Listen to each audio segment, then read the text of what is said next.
¿Cómo están, queridos alumnos? Continuamos con nuestra clase virtual de filosofía. Hoy vamos a ver el tema filosofía de los padres de la iglesia. No es religión, es filosofía, es el pensamiento filosófico que tenían los padres de la iglesia. Y vamos a ver quiénes son. Los padres de la iglesia, o simplemente los santos padres, son un grupo de sacerdotes, teólogos y escritores eclesiásticos. Eclesiástico significa de iglesia, es decir, escritores cristianos, obispos en su mayoría, que van desde el siglo I hasta el siglo VII, y cuyo conjunto de doctrinas es considerado testimonio de la fe y de la ortodoxia en el cristianismo, es decir, escritos que la iglesia los acepta como mensaje de Dios para los hombres. No en el mismo nivel que la Biblia, hay que hacer no hay que hacer una relación de estos escritos con los de la Biblia. La Biblia es inspiración absoluta de Dios, del Espíritu Santo. Pero estos son escritos también que Dios nos habla, que Dios ha querido también de una manera u otra asistir a estos santos padres o padres de la iglesia para transmitirnos el mensaje de Dios. En principio, la denominación de padres de la iglesia se guardó para 4 padres de la iglesia oriental y posteriormente se agregaron a otros 4 de la Iglesia Latina de Occidente. Hoy hay muchísimos más, pero estos son los más destacados tanto de la Iglesia griega o la Iglesia oriental y la Iglesia latina, que es la Iglesia occidental a la cual nosotros pertenecemos. ¿Quiénes son? Tenemos a Atanasio de Alejandría, Basilio el Grande, Gregorio Nacianceno, Juan Crisóstomo. Y en la Iglesia Latina, San Ambrosio de Milán, Jerónimo de Estridón, Agustín de Hipona y Gregorio Magno. El más conocido, sin duda alguna, para todos es San Agustín. Veremos también San Agustín más adelante. ¿Qué es la patrística? Se conoce como patrística al conjunto de escritos doctrinales de los primeros siglos del cristianismo, es decir, de los santos padres, cuya intención era definir el dogma, es decir, la verdad de fe, unificar las distintas interpretaciones del cristianismo que se daban en esa época sobre la iglesia, los sacramentos, sobre la Biblia, y promocionar la doctrina cristiana, es decir, dar a conocer el mensaje verdadero que Dios quiere para los hombres, en la mayoría de los casos exponiéndola en un lenguaje filosófico que le hiciera aceptable para las clases cultas del mundo grecorromano. Recuerden que en esa época los grandes intelectuales estaban en el mundo helénico, en el mundo griego y en Roma. Entonces, para poder hablar a esta clase intelectual no se podía utilizar la Biblia, porque ellos desconocían que era la Biblia. Entonces empezaron a utilizar términos filosóficos y aplicar la filosofía, o mejor dicho, interpretar la Sagrada Escritura desde un punto de vista filosófico para que estos intelectuales, políticos, gobernantes, filósofos, escritores, etcétera, puedan aceptar el mensaje de la buena nueva. En sentido estricto, la patrística pertenece al periodo antiguo de la filosofía, ya que se desarrolla entre el siglo I y el 5 después de Cristo. El cristianismo fue inicialmente una secta judía. Recuerden, la palabra secta significa dividir, cortar, y es verdad, los apóstoles se habían dividido junto con los demás discípulos de la comunidad judía y eran vistos así como una secta. Y como tal, reunía la misma serie de influencias que el resto de las sectas judías. Es decir, así como la comunidad judía se había separado, los apóstoles también habían grupos separados de la comunidad judía, por ejemplo, los esenios, eh, los celotes, etcétera, que influenciaban, según su entendimiento, su pensamiento en la comunidad judía. Características doctrinales comunes de los padres de la Iglesia. Ya hemos mencionado que el cristianismo nació durante el esplendor del dominio romano y de la cultura helenística, es decir, recuerden que Jesús cuando nace en la comunidad judía en Belén, pero el judaísmo no era un país, estaba gobernada por el gran imperio romano, por lo tanto era una pequeña provincia de ese esplendor del imperio romano gobernado por el César. Y la cultura helénica, donde la filosofía griega, en Atenas, en toda Grecia, pues era el boom de la época. Por tanto, tuvo que enfrentarse con profundas críticas de parte de los gobernantes y los filósofos. Es así que las leyes imperiales y la filosofía parecían opuestas al cristianismo. Sin embargo, Los primeros padres apostólicos, se les conoce así porque es la generación después de los apóstoles, supieron acoplar cristianismo, filosofía y política de una manera armoniosa, tomando en cuenta que la exposición de las ideas cristianas en un mundo como el que describimos llevó a la creación de la primera literatura cristiana, incluyendo los evangelios y las cartas de los primeros obispos. Señalemos brevemente las características comunes de los padres que los padres presentan en sus obras. Vemos ahora las siguientes características. Diálogo con la filosofía para entender mejor los contenidos de la fe. Aprecio de la razón para enriquecer y hacer un discurso teológico correcto. Explicitación del mensaje de Cristo en el Evangelio, con el manejo de las autoridades apostólicas y la correspondencia del Nuevo Testamento con el Antiguo. El mantenimiento de la pureza doctrinal del cristianismo frente a las nuevas herejías e interpretaciones incorrectas de los temas centrales del cristianismo, y el uso de la lengua local para difundir o defender las ideas centrales del cristianismo en estilo elegante y conciso. En clase ahondaremos un poco más, pero ya voy explicando la importancia entonces de la filosofía para explicar la fe, en la primera idea. En la segunda, el aprecio a la razón. Antes era puro sentimiento, pura emoción, ahora es la razón que va a dominar. Explicitación del mensaje de Cristo en el Evangelio, es decir, dar a conocer la persona de Cristo, quién es Cristo, desde los escritos de las autoridades apostólicas, y quién es Cristo desde el Antiguo y Nuevo Testamento y su relación entre ambos testamentos. El mantenimiento de la pureza doctrinal, es decir, que no entren ideas erróneas a lo que la Iglesia enseña. Y por último, el uso de la lengua local, importancia del lenguaje, de la lengua de los lugares de origen. Si se habla en griego, pues predicar en griego. Si se habla romano o latín, predicar en latín. Si se habla hebreo, se predica en hebreo, se enseña en hebreo. La importancia del uso del idioma de la época para poder transmitir el mensaje y los pueblos distintos puedan acoger la buena nueva de Jesús.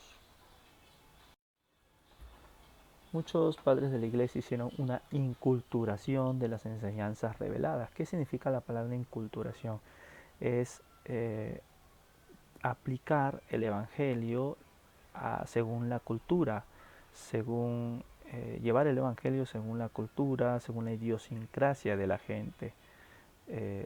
Con el idioma de la gente predicar la buena nueva, virtiéndolas en un lenguaje que fuera inteligible para los neófitos. Neófito significa nuevo, recién convertido a la fe, y que no altera el contenido doctrinal de aquellas enseñanzas. A decir de la mayoría de los padres, la fe busca el entendimiento, es decir, quien no trata de entender lo que cree no cree bien del todo y no ha planificado sus facultades intelectuales. Por tanto, hay que tratar de explicitar las doctrinas de Cristo a fin de entenderlas y hacerlas vida de plenitud. Problemas fundamentales planteados y abiertos a solución.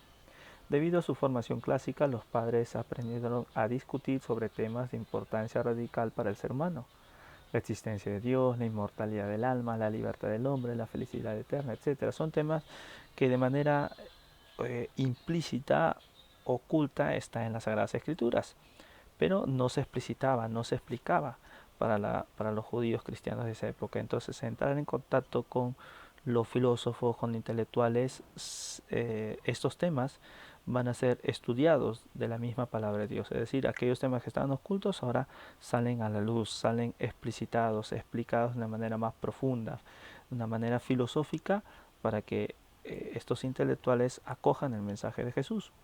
Planteándose en la autoridad de Cristo y valiéndose de la filosofía, dieron valiosas interpretaciones sobre el mundo, el hombre y la naturaleza de Cristo. Por ejemplo, presentaron al hombre como un ser compuesto, integrados por cuerpo, alma y espíritu.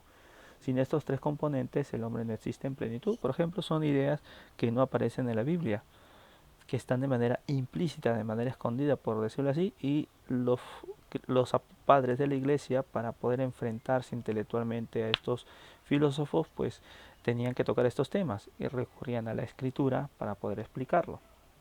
Y también a filósofos antiguos como Sócrates, Aristóteles sobre todo. Por tanto, la mayoría de ellos creyó que para plenificar al hombre, hay que buscar la plenitud integral, tomando en cuenta cada uno de los componentes. Eran las ideas filosóficas que los padres empezaron a enseñar dentro de la doctrina cristiana. Ahora bien, ¿por qué es importante estudiar a los padres hoy? Si son del siglo I al siglo VI, VII, hoy siglo XXI, ¿qué importancia tiene? En el siglo XXI, ¿por qué debemos leer a autores de hace 1400 años? Simplemente por la perennidad y valor de sus enseñanzas. Sus escritos tienen validez hoy. Hasta el día de hoy lo van a tener siempre. Los padres son clásicos, hombres universales que tratan de los problemas fundamentales del ser humano. Los padres fueron a la vez hijos de su tiempo e hijos de Dios por medio de Cristo. Desde su cultura clásica supieron buscar el entendimiento de la fe con la plenificación de las facultades humanas, sobre todo de la intelectual. Muy bien, chicos, tenemos nuestra última diapositiva. Como siempre es una tarea. Dice allí, observa el video y responde lo siguiente. Dentro de unos segundos van a poder ver el video sobre la filosofía cristiana. Quiero que me respondan estas 5 interrogantes. ¿Qué es la filosofía cristiana? ¿Qué es lo que pasa en la Edad Media? Dentro de la filosofía cristiana, ¿cuáles son las 2 etapas y cuáles son sus características? ¿Cuál es el pensamiento de San Agustín y cuál es el pensamiento de Hipólito de Antioquia? Recuerden enviar bien sus archivos para poder yo poner su nota correspondiente. Nos vemos en la siguiente clase de Zoom. Hola, muy buenos días. Vamos a presentar Filosofía Cristiana. El equipo está conformado por Magdalena Altamira, Mónica Linares y Montserrat García. La filosofía cristiana ha planteado muchos problemas a lo largo de la historia del pensamiento. Modernamente ha sido objeto de diversas interpretaciones y hay unos que niegan rotundamente que tenga alguna validez y otros que declaran que es la única forma posible de hacer genuina filosofía. ¿Alguna vez te has preguntado qué es la filosofía cristiana? Con filosofía cristiana nos estamos refiriendo a la actividad intelectual en la cual una persona cristiana está dispuesta a pensar descriptivamente acerca de la realidad y sus causas supremas en dependencia de la revelación divina. La verdad era buscada en la Biblia, libro de máxima sabiduría junto a los evangelios, según los cuales Dios creó el mundo y todas las personas. La filosofía cristiana desecha las respuestas falsas y declara que la única filosofía válida es aquella que está de acuerdo a Cristo. Se consolida en esa gran época conocida como la Edad Media, que abarca del siglo V al XV. En este largo periodo, el quehacer filosófico se desarrolla en los conventos y abadías. Dentro de la filosofía cristiana destacan 2 grandes etapas. La primera es la patrística y la segunda es la escolástica, cuales constan de diferentes características. Esta primera etapa corresponde a la articulación definitiva de los dogmas cristianos, su defensa ante otras religiones y a la iniciación a la humanidad en la verdad de Cristo, la única posible.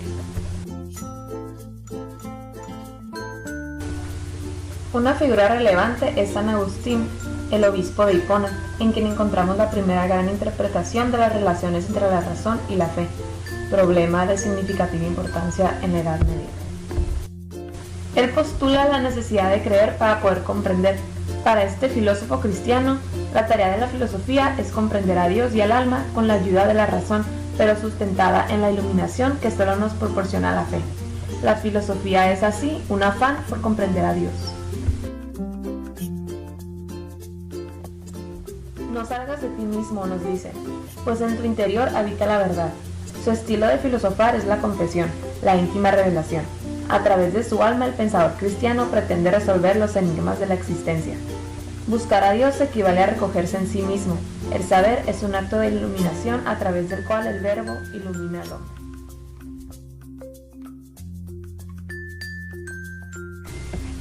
Otro autor bastante importante es Hipólito de Antioquia, el cual escribió obras polémicas en contra de los paganos, los judíos y los heréticos. La influencia de Hipólito se hizo sentir sobre todo en sus trabajos sobre cronología y derecho canónico.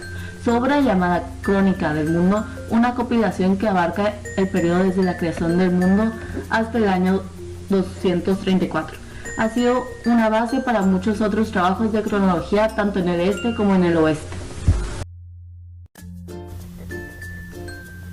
La segunda etapa, la escolástica, surgirá a partir del siglo XIII. En estos espacios, surgidos todos en el medievo, se va a cultivar un saber principalmente teológico y filosófico, por el que, a través de la ciencia de Aristóteles, se intentará explicar la existencia sobrenatural de Dios.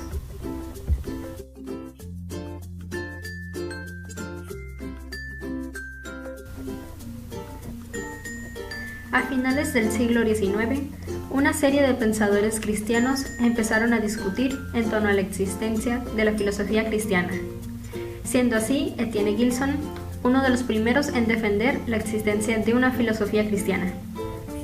Además, en el año 1998, Juan Pablo II, con su carta encíclica Fides et Ratio, reabriría el debate de la existencia de la filosofía cristiana, haciendo un llamado a que se siga investigando.